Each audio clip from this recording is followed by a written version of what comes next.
Hey everyone. Please support what I do to help keep Greyhawk alive by subscribing to the channel. Also, please consider becoming a channel member to get early access to videos, exclusive live chats, quarterly adventure modules, and more. Thanks, and enjoy the show. There are a number of OSR products out there that you can use to help flesh out the lands beyond the Flanaess, and that's what I want to talk about today on Greyhawk Art.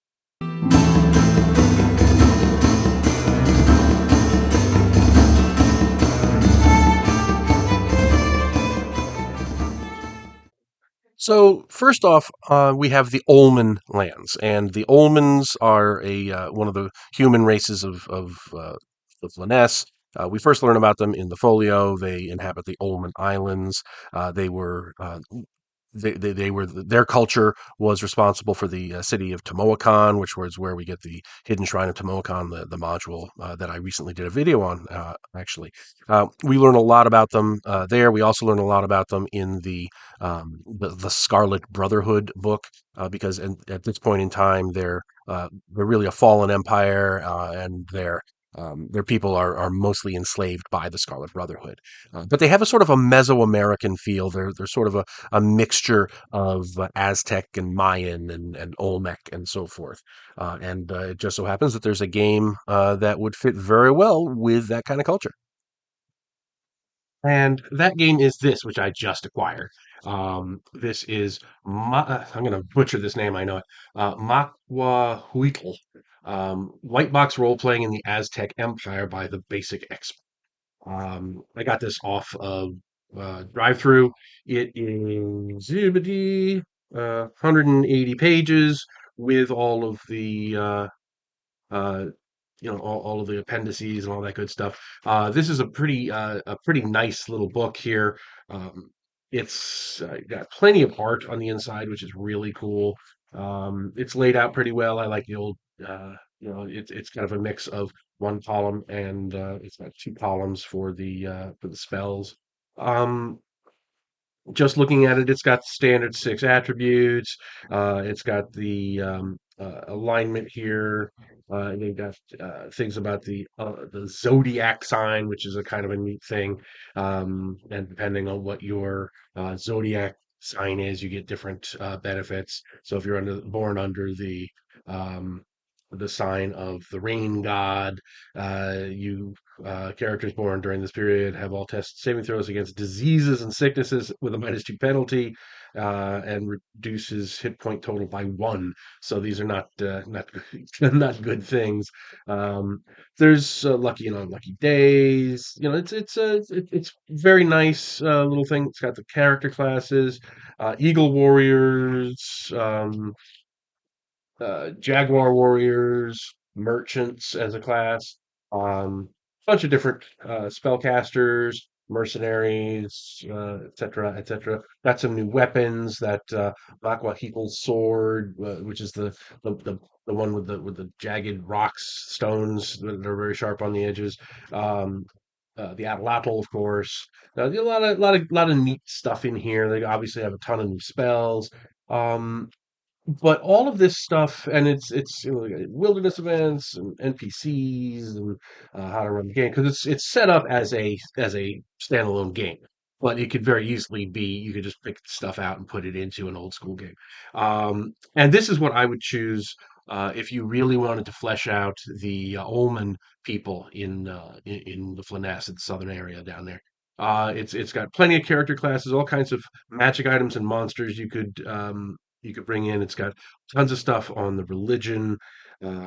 It's just really well done, and it's definitely something I would recommend if you wanted to really give characters from that area, or if you wanted to have your characters go down there for an in-depth adventuring session. This is the way to go, I think. So next up, we have Zindia from Dragon Annual 1. We learn that it is a tropical land where rich cities rise from steaming jungles. I think the name Zindia is a little too on point because obviously it is an India analog, probably Aryan India, Vedic India. The early times when the Vedas were being written and so forth. Um, so I call it Zihindia just to just change it up a little bit. But what we're talking about here is an ancient slash medieval India analog, and there are a couple of resources that will fit in here. Now, there's a couple things here. First, I did a series of articles on my blog under the free resources section at the top for Zihindia. And this is very specifically focused on the World of Greyhawk version of that land. So there's character classes and monsters and good stuff like that. It has a full gazetteer detailing all of the nations and stuff like that. Again, made for this map in the Dragon Annual. So it's very Greyhawk specific.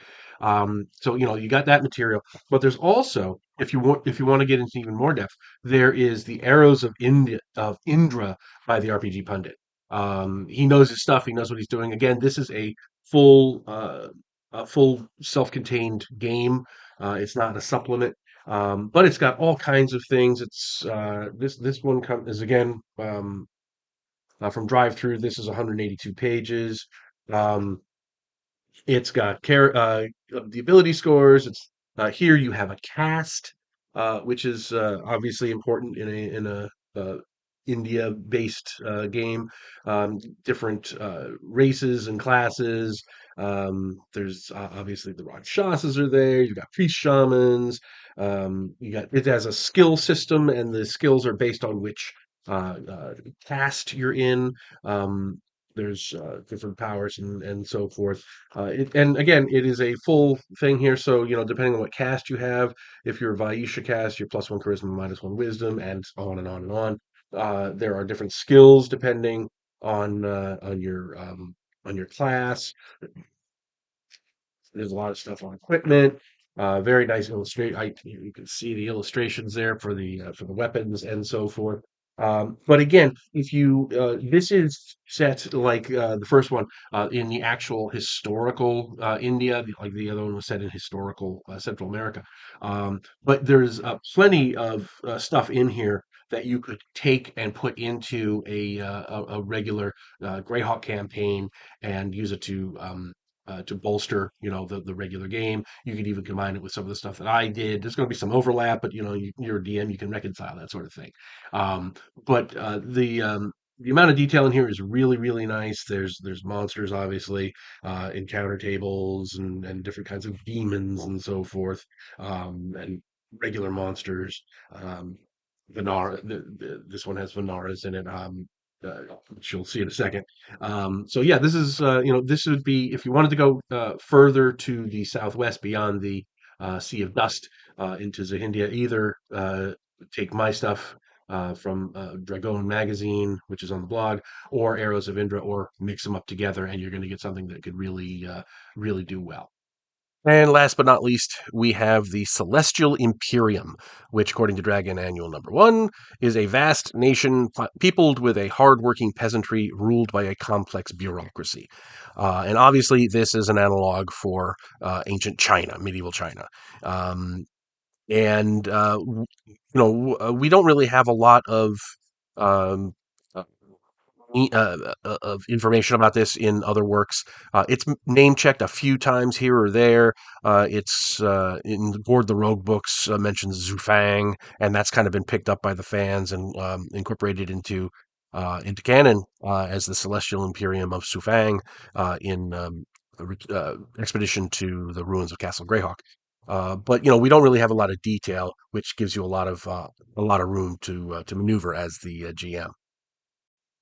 And for the Celestial Imperium, I am actually going to recommend my own book, Swords of Wuja, which is designed as a kind of companion book to the original Oriental Adventures, which, like I said, was more Japan based. This is more China based. This is based on Chinese folklore and mythology and wuxia movies, which are kung fu movies, like Crouching Tiger, Hidden Dragon, that sort of thing. Or back in my day, the Flying Guillotine and Drunken Master and so forth.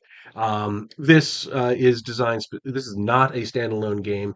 This is designed to be a supplement to use with other OSR games. So you could use it with AD&D, you could use it with Osric, Swords of Wizardry, OSE, all those games that pretty much run on that same basic engine, as the kids say today. You've got new races. The Gaoren, which is a dog man. You've got Shanjiao, which is a monkey man. Um, There are classes. There's the Wu, which is a subclass of cleric. There's new rules for barbarians. There's the monk classes in here. Um, there's the Fangxi, which is the magician, um, and so forth. There's in addition to alignment, you have philosophy. You can be a Wayist, a traditionalist, a legalist, or an anti-traditionalist, which is based on historical Chinese things. There's a skill system. There's also a kung fu system that any character class can use. So if you're a magic user, you can still use kung fu. You don't have to be a monk. Although monks start with a skill in it. And then of course there's the requisite different weapons, and there's a ton of spells, monsters, encounter tables. There's sections on how to set up a fantasy China setting with all kinds of good tables to help you out, and lots of magic items and monsters and so forth. That all again come from Chinese folklore, like the hopping vampire. Um, there are out there a few, more than a few, um, uh, D&D Chinese books out there that you could easily find. Although I found that a lot of them, most of them, are really their own system. They're not really OSR books in the sense that the two other books that I mentioned in this video are that are designed around OSR type game systems. Might take a little more effort to convert stuff over, but I'm sure there's plenty of stuff in there that you could find and convert over. But like I say, this was really designed with D&D in mind, and because of I am who I am, I kind of had the Celestial Imperium in the back of my mind when I was writing the book. So uh, so it would be a really really good fit there. Um, so anyway, that's what I have for you for today. Hope you're having a wonderful day and stay safe from Pinkertons. Thanks for watching today's video. Please remember to hit the like button and subscribe to the channel. Below you'll find links to my Patreon, which helps make these videos possible. You'll also find the web store where you can buy my books, and my blog where you'll find all sorts of free downloads and other articles. Thanks, and have a great day.